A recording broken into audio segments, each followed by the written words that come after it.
as well as we wanted to play. We stuck with it. We kept playing. It's a good team win for us, so we just got to continue to play that way. What do you make of Ryan's score and the way he's scoring? Well, he's playing with a lot of confidence, and that's great. He's shooting the ball well, and the one thing that we've been telling him is just, keep having confidence in his shot. And him and JJ are going to be big later on in the season for us. A lot of teams are going to key in on me and Turk, and they're going to make sure that they keep the ball out of our hands as much as possible. So Ryan and JJ are going to have to be ready, at all times. And so far, they've been playing great, but just have to be consistent. What changed in the fourth? Was it intensity? Was it just? We just started making shots. We never panicked. It kind of reminded me of the team that went to the finals. When we're down, instead of us pointing the finger, get mad at each other, we just kept coming in the huddle, saying let's stick with the game plan. We know what we got to do, and just do it. And we came out on top. How exciting was that for you to see? I mean, the guys showing spirit like that, rallying and coming out the way they did. I think it was just great, for the team to stick with the game plan, no matter what happened. In the first 3 quarters, Toronto was shooting the ball very well the whole game, and we held them to 15 points in the fourth quarter. So I think it was great. A great team win. We stuck with it. And we just played. We played the right way. We moved the ball. We ran. We got stops when we needed it. And our offense will get better, as the season goes along. So, right now I'm just happy with the fact that instead of us, pointing the finger like, we did in years past, we just play through it and understand that it's going to take all of us to get the win. Hey, Dwight, you guys were having trouble with the pick and roll for the first 3 quarters. What kind of adjustment did you make in the fourth quarter to limit their shots out there?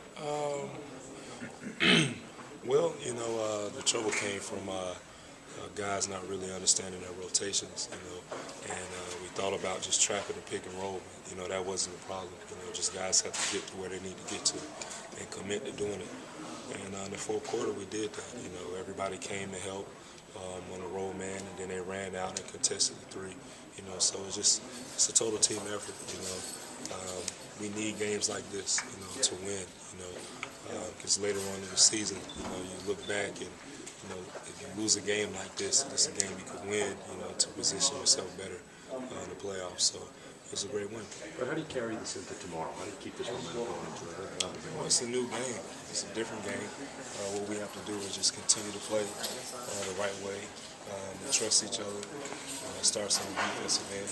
But we just have to have confidence in ourselves and our team. And we just have to sell out to playing defense every possession.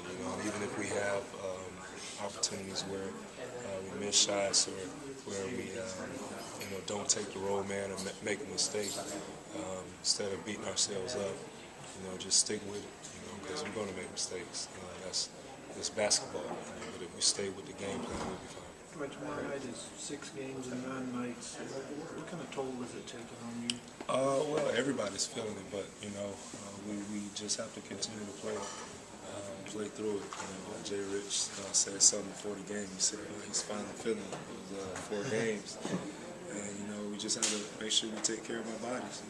It's very tough, because of the scheduling, but games like this will really help us down the stretch, into the playoffs.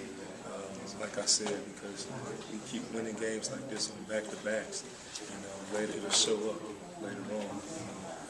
And a lot of teams are going through the same thing, so we just have to stick with it and understand that we're not the only team that has to play games like this. But if we're tough mentally, we can overcome it. So tonight was great for us, so we just have to keep it up. Like there was a moment coming out of the timeout where you get the 3. You pointed over to Stan after the play. What was that about? Stan drew up a pick and roll play for me and Turk. And at first he had Ryan coming up, but I felt like if Ryan was going to be the guy coming up. His man would have a better chance of bumping me and getting to Ryan to close out for the three. So instead of having Ryan's man in the paint, we will have a small by having JJ's man in the paint. So after I set the screen for Turk, I told Coach JJ's going to be wide open, because his man is going to have to try to battle with me, so I won't get the ball. And I told JJ before the timeout that, get ready to shoot because it's coming to you. And he was ready to hit the shot. So it's just trusting each other. And, coaches put some trust in my coaching skills. And I just told him, hey, try this, coach. I think it'll be better if you have JJ coming up for the shot instead of Ryan. Do you see that give and take with you and Stan? I mean, one thing Stan said is he understands that, we're on the court, we see a lot of things that, he may not see. It might look different from the bench or the stands or even film. We're seeing all these things live, and we have to make moves and adjustments ourselves. And he understands that. And we did a good job of that tonight of reading how they were playing the pick and rolls. Even though it took us a while to get it, we got it down, and got us a good win. So just all about communication and trust. And that's what's going to happen for us to be successful. Thanks, guys.